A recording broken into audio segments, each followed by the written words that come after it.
podemos ver onde se centran eses recortes. Bueno, pois veríamos que o 40% dos recortes van precisamente ao gasto social. O 40% deses 1.177 millóns de euros, prácticamente 500 millóns.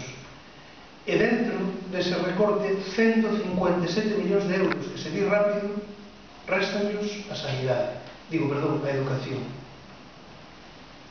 No ano 2011, a Consellería de Educación vai ter 157 millóns de euros menos dos que tivo no ano 2010. Pero fixadevos o que está pasando no ano 2010. No ano 2010, faltan 300 profesores no ensino secundario, no conxunto do país. 300 profesores que faltan con relación ao curso anterior.